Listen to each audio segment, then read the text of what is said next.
अस्सलाम वालेकुम मोअज़्ज़ज़ ख़वातीन व हज़रात, अली मुमताज़ आपके साथ एक और वीलॉग लेकर। मैडम चीफ मिनिस्टर मरीम नवाज़ साहिबा अब भी अपनी तशहीरी मुहिम उसी तरह से लेकर चल रही हैं। मुआवनत उन्हें हासिल है मरीम औरंगज़ेब की, अज़मा बुखारी की और परवेज़ रशीद साहब की।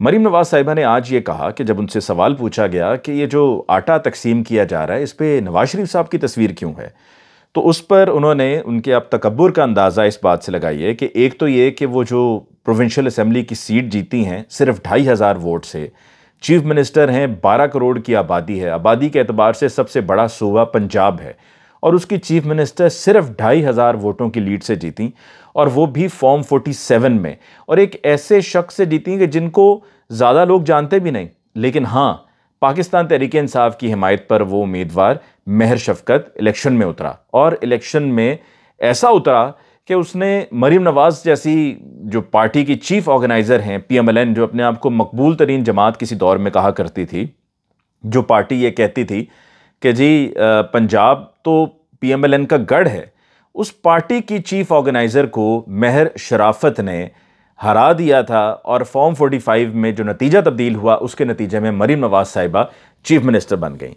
और ये जो जवाब उन्होंने दिया इस सवाल के पूछने पर वो ये था कि जी हुकूमत किसकी है पंजाब में? पंजाब में हुकूमत नवाज शरीफ की है। तो ये वो वजह है कि जी जो आटे तकसीम किए जा रहे हैं उस पर नवाज शरीफ साहब की तस्वीर है। इस तरह तो मैडम चीफ मिनिस्टर, जो लाहौर में ट्रेन चलती है ऑरेंज ट्रेन, उसका नाम होना चाहिए नवाज शरीफ ट्रेन। जो मेट्रो बस चलती है उसका नाम होना चाहिए नवाज शरीफ बस सर्विस। जो चीफ मिनिस्टर ऑफिस है उसका नाम होना चाहिए नवाज शरीफ हाउस।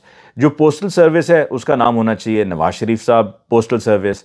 जो वज़ीर आज़म सेक्रेटेरिएट है उसका नाम होना चाहिए, बल्कि जो चीफ मिनिस्टर सेक्रेटेरिएट है उसका नाम होना चाहिए Nawaz Sharif secretariat. Utility store का नाम होना चाहिए Nawaz Sharif utility store. Punjab assembly का नाम होना चाहिए Nawaz Sharif Punjab assembly. Governor house का नाम होना चाहिए नवाज शरीफ गवर्नर हाउस। जो LDA है उसका नाम भी तब्दील करके नवाज शरीफ LDA कर दें। पंजाब पुलिस का नाम तब्दील करके नवाज शरीफ पुलिस कर दें। हत्ता कि जहाँ जहाँ पर नाम जिस भी जगह पर किसी का लगा हुआ है वहाँ से हटाया जाए और नाम नवाज शरीफ साहब का लगा दिया जाए, चूँकि पंजाब में उनकी हुकूमत है। मतलब ये वो मंतक है, ये वो लॉजिक है कि जी आटे की बोरियों पर जो अवाम को अपनी तरफ से बड़ा रिलीफ फराहम किया जा रहा है उसमें भी अपनी तशहीर से बाज नहीं आया जा रहा है, और उसमें भी जिस बात को इम्पोर्टेंस दी जा रही है वो ये है कि भाई चूंकि ये हमारी हुकूमत है तो नवाज शरीफ साहब की वहाँ पर तस्वीर होनी चाहिए।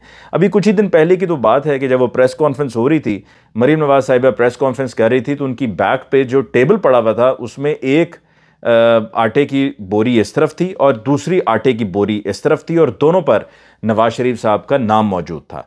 इसी तरह मरीम नवाज़ साहिबा मैडम चीफ मिनिस्टर ये फरमाती हैं कि जो अभी पाकिस्तान तहरीक इंसाफ का कल एहतजाज था, उस एहतजाज में उनका ये कहना था कि जी अगर आप जमहूरियत की आड़ में सड़कें बंद करेंगे, ब्लॉक करेंगे, तो इसकी आपको इजाज़त नहीं जा सकती, और अगर आपको रोका जाएगा तो ये पॉलिटिकल विक्टिमाइजेशन नहीं है। मरीम नवाज़ साहिबा, मुझे ये बताइए कि जो तरक्की याफ्ता ममालिक हैं, जहाँ पर तहज़ीब है, जहाँ पर रूल ऑफ लॉ है, वहाँ पर तो 100, 200, 1000, 10,000, 15,000 बंदा तो क्या 50 बंदा भी अगर निकल आए एहतजाज के लिए तो उनके एहतजाज को वेटेज दी जाती है, उनके एहतजाज को अहमियत दी जाती है। यहाँ पर हमारे मुल्क में आप ख़ुद भी एहतजाज करते रहे हैं। आप मुझे सिर्फ ये बता दीजिए कि क्या आप जब एहतजाज करते रहे हैं तो क्या एहतजाज की सूरत में सड़कें बंद नहीं होती हैं? हमारे यहाँ का तो कल्चर ये है कि भले 50,000 बंदा निकल आए, अगर चीज़ें मामूल के मुताबिक चल रही हैं, सड़कें बंद नहीं हुई हैं, लोग किसी एक कोने में खड़े हुए हैं, तो आप वहाँ पर वो 50,000 बंदा 50 दिन भी बैठा रहे तो किसी को कोई फ़र्क नहीं पड़ेगा। आपके सामने 2014 का धरना था कि जहाँ पर D चौक पर जाकर चूँकि PML पाकिस्तान तहरीक इंसाफ और पैट मौजूद थी, तो साइड पे था और सिर्फ एक वो मखसूस इलाका था, तो गवर्नमेंट को कोई फ़र्क ही नहीं पड़ रहा था। गवर्नमेंट कहती है ठीक है, यहाँ पर हमारी तरफ से 125 दिन क्या 225 दिन बैठे रहें तो बैठे रहें, हमें कोई फ़र्क नहीं पड़ेगा। तो हमारे मुल्क का तो ये कल्चर है, क्योंकि हमारे मुल्क में अगर कोई बंदा निकल आए एहतजाज के लिए तो उसकी तो सुनी नहीं जाती है, उसको पूछा तक नहीं जाता है, उसको कुछ समझा ही नहीं जाता है। वो कहता है ठीक है भाई, पड़े रहो, बैठे रहो, कोई फ़र्क नहीं पड़ता है, चाहे हमारी तरफ से 150, 200, 300 या पूरा साल ही बैठे रहो, कोई फ़र्क नहीं पड़ता हमारी सेहत पर। और आप बजाते खुद ज़रा अपने गिरेबान में झांक कर देखिए। बराए मेहरबानी, बराए करम, आपसे मुअद्दबाना गुजारिश है, आपकी तौहीन नहीं है, आपसे मुअद्दबाना गुजारिश है। क्योंकि आजकल अगर कहीं पर आपके खिलाफ कुछ कह दिया जाता है तो उसको तौहीने मैडम चीफ मिनिस्टर डिक्लेयर कर दिया जाता है। आप आईना देखिए और ख़ुद से सवाल पूछिए आईने को देखते हुए कि क्या आपने कभी या आपकी पार्टी ने कभी कोई ऐसा एहतजाज नहीं किया है? क्या आपके जो मखलूत हुकूमत में साथी हैं, Pakistan people's party, MQM Pakistan, क्या कभी इन्होंने कोई एहतजाज नहीं किया है कि जिसमें सड़कें बंद नहीं हुई? अब आप कहते हैं कि जी अगर सड़कें बंद करके एहतजाज किया जाएगा तो उसकी इजाज़त नहीं होगी। देखिए, पुरअमन एहतजाज है। और फिर आप कहती हैं कि जो पाकिस्तान तहरीक इंसाफ की उम्मीदवार थी कौमी असम्बली के लिए रावलपिंडी शहर से, और वो जीत भी गई थी फॉर्म 45 में, सिमाबिया ताहिर साहिबा, उनका आपने रेफरेंस दिया। आप कह रही थी मुझे उनका नाम जहन में नहीं आ रहा। उनका आपने रेफरेंस दिया कि जी किस तरह से वो पुलिस से अपने गिरफ्तार कारकुन को छुड़वा कर लेकर गई। दुनिया में ऐसा कहाँ होता है? तो मरीम नवाज साहिबा, मैंने पहले ही कहा है कि दुनिया में ऐसा कहाँ होता है कि लोग पुरअमन एहतजाज के लिए निकलें और उन पर डंडे सोटे चलाए जाएँ, उनकी गाड़ियों के शीशे तोड़े जाएँ, बच्चों के सामने लोगों को घसीटा जाए, बच्चों के सामने तशद्दुद किया जाए। एक खौफ का आलम, और बच्चों के जहन पर, उनकी नफ्सियात पर इसका क्या असर पड़ेगा? और करने क्या निकले हैं? क्या हाथ में कोई बंदूकें हैं, डंडे हैं, कोई तोप है, कोई टैंक है, क्या है? कोई खुदा न खास्ता रॉकेट लॉन्चर है? क्या है उनके हाथ में? कुछ भी तो नहीं है। सिर्फ पुरअमन एहतजाज के लिए वो निकले हैं। लेकिन वो पुरअमन एहतजाज चूंकि आपकी इस गवर्नमेंट के हवाले से है कि ये मैंडेट चोरी के नतीजे में ये गवर्नमेंट कायम हुई है, मैंडेट चोरी के नतीजे में आप चीफ मिनिस्टर बनी है, मैंडेट चोरी के नतीजे में वज़ीर आज़म पाकिस्तान बने हैं, मैंडेट चोरी के नतीजे में आसिफ अली जरदारी साहब सदर बने हैं। क्योंकि जिन लोगों ने वोट दिए हैं उनमें बहुत से ऐसे हैं जो फॉर्म 47 में जीते हुए हैं, फॉर्म 45 में नहीं। तो इस वजह से आप ये कहती हैं कि जी दुनिया में ऐसा कहाँ होता है। तो दुनिया की मिसालें मैंने आपको दे दी हैं कि दुनिया में एहतजाज लोग करते हैं। फ़लस्तीन के लिए भी रिसेंटली आप देख लीजिए कि कितने लोग निकले थे एहतजाज के लिए, वेस्ट में निकले थे, और क्या उन पर डंडे सोटे चलाए गए? क्या उनको पकड़ पकड़ के प्रिजन वैन्स में डाला गया? क्या उन पर झूठे बेबुनियाद मुकदमे बनाए गए? हाफिज़ फ़रत अब्बास जो कल गिरफ्तार हुए GPO चौक से, आप हैरान हो जाएंगे कि उन पर FIR क्या दर्ज हुई। उन पर जो दर्ज करदा FIR है उसमें एक लंबी तफसील है दफ़ात की जो लगाई गई, और इंसदाद दहशतगर्दी के तहत उन पर यह FIR कटी। एक ऐसे शख्स पर जो मेंबर प्रोविंशियल असेंबली पंजाब है, वहाँ पर मौजूद लोगों ने यह बताया कि वो एक रैली की सूरत में आए, लेकिन उन पर FIR ये दर्ज हुई कि जी, और ये थाना अनारकली में FIR दर्ज हुई कि जी वहाँ पर वो पहुँचे और उन्होंने अपने साथ जो 50-60 लोग थे उनको इश्तियाल दिलाया, उनको अमलाक को नुकसान पहुँचाने का कहा, और उसके अलावा पुलिस पर हमला करने का कहा। उनके हाथ में डंडे थे और उनमें से 4-5 ऐसे थे कि जिनके पास असला भी था। फिर आपने ये कहा कि जी एक सरकारी गाड़ी पर डंडे चलाए गए, डंडे मारे गए। फिर FIR में ये लिखा है कि जी उनके पास असला था और उस असले की मदद से गाड़ी का नंबर लिखा है कि गाड़ी ये गाड़ी थी और इस गाड़ी पे गोली चलाई गई और गाड़ी के जो बॉडी है उस पर जाकर वो गोली लगी।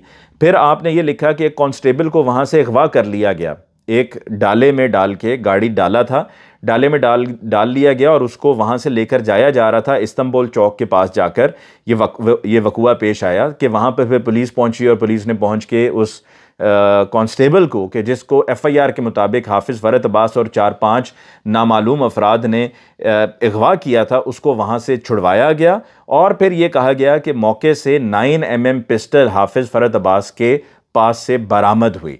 ये वो FIR, और जब इस तरह की झूठी बेबुनियाद FIR दर्ज की जाती है तो फिर यकीन मानिए कि FIR को भी लोग एक कागज़ का टुकड़ा समझेंगे, उसकी अहमियत नहीं रहेगी। कानून यानी कि रूल ऑफ लॉ तो पहले ही लोग अब उसको कहते हैं कि जी कहाँ का रूल ऑफ लॉ, कैसा रूल ऑफ लॉ। अगर इस तरह की पुलिस FIR दर्ज करती रहेगी तो जहाँ पर अभी एक वाक़या लाहौर का पेश आया कि जिस पर पंजाब पुलिस को मुबारकबाद देनी चाहिए, शाबाश देनी चाहिए कि उन्होंने अपना काम किया, क्योंकि उनकी जिम्मेदारी है, उनको ये करना है कि जहाँ पर एक खातून को घर में उनके ससुराल में उनके शौहर ने और साथ में ससुरालियों ने मिलकर छत से नीचे फेंक दिया था और फिर उनको अस्पताल मुंतकिल किया गया। उसकी वीडियो भी खातून की आई, जो उसमें ज़िम्मेदार लोग थे उनको गिरफ्तार कर लिया गया है। तो ये इस तरह के वाक़यात को भी आप समझें कि उसके ऊपर भी आप कालक मल देंगे। इस तरह की झूठी FIRs दर्ज करने के नतीजे में लोग फिर ये कहेंगे कि जी जहाँ पर आपने एक अच्छा काम किया है वहाँ पर आपकी ये तमाम तर खामियाँ, आपकी ये बुराइयाँ, आप कि ये पॉलिटिकल विक्टिमाइजेशन, आपका ये पुलिस के ज़रिए, ताकत के ज़रिए लोगों को हरासा करना और बेबुनियाद केसेस बनाकर उनको जेलों में बंद कर देना, ये सब जो है वो आपके अच्छे कामों के ऊपर भी पर्दा डाल रहा है। आपको यानी कि लोग अगर कदर की निगाह से देखेंगे, आपका एहतराम करेंगे तो वो एहतराम भी नहीं होगा। तो लिहाजा पंजाब में मैडम चीफ मिनिस्टर, आप जैसे तैसे चीफ मिनिस्टर हैं, अब इस तरह के मामलात पर नज़र डालिए और आपको इनसे इज्तनाब करना चाहिए और खुदारा इस गरूर और तकब्बुर से बाहर निकलिए। और इस तरह के जवाबात के जी नवाज शरीफ साहब की चूंकि पंजाब में हुकूमत है तो फिर नाम और तस्वीर जो है वो नवाज शरीफ साहब की होगी। इस तरह कहीं पर भी तहजीब याफ्ता ममालिक में नहीं होता, जमहूरी ममालिक में ऐसा नहीं हुआ करता। ये आपकी ज़ाती मलकियत नहीं है। आप अपनी ज़ाती जेब से अगर ख़र्च करके लोगों को आटा, चीनी, दाल, घी, इस तरह की आप अशिया देना चाहते हैं तो दें। अल्लाह ने आपको बहुत दिया, अपनी ज़ाती जेब से दें। फिर मैं कहता हूँ एक छोड़ें, 4-4 तस्वीरें लगाएं आप, कोई कुछ नहीं कहेगा। और आखिर में जी हमारे इलेक्शन कमीशन ऑफ पाकिस्तान के जो कारनामे हैं वो सामने आते चले जाते हैं, रुकने का नाम नहीं लेते। अब एक ताज़ा तरीन कारनामा ये है कि एक ऐसी खातून को मखसूस नशिस्त पर उनका नोटिफिकेशन हुआ है और ये 4 मार्च को ऐसी खातून का नोटिफिकेशन हुआ है कि जिनका बताया ये जाता है कि ये रिज़र्व सीट पे KPK से JUIF की तरफ से हैं, जमीयत उलमाए पाकिस्तान की तरफ से हैं। लेकिन उनका ख़ुद का ये कहना है जमीयत उलमाए पाकिस्तान का कि हमारी तरफ से सदफ नामी कोई खातून नहीं है जिनका हमने रिज़र्व सीट्स में लिस्ट जो फराहम की थी इलेक्शन कमीशन ऑफ पाकिस्तान को, उसमें उनका नाम हो। हमने बिल्कुल उनका नाम नहीं दिया था, वो हमारी रिज़र्व लिस्ट में उनका नाम नहीं है। हत्ता कि उन्होंने ये भी कहा है कि जमीयत उलमाए पाकिस्तान से सदफ नामी खातून का कोई ताल्लुक ही नहीं है। लफ्ज़ है एग्जैक्ट कि she does not belong to Jamiat Ulema Pakistan. और इस सारी सूरत हाल को मद्देनज़र रखते हुए ये देखिए जमीयत उलमाए पाकिस्तान का मेरे सामने ये ख़त मौजूद है जिसमें वो सदफ़ एहसान नामी खातून के बारे में बड़ा क्लियरली कैटेगोरिकली कह रही हैं कि इनका हमारे से कोई ताल्लुक़ नहीं है। और वो जो नोटिफिकेशन हुआ है F.6 ब्रैकेट में 4/2024, तो आप इसको कलअदम करार दें क्योंकि जमीयत उलमाए पाकिस्तान से खातून का कोई ताल्लुक़ नहीं है।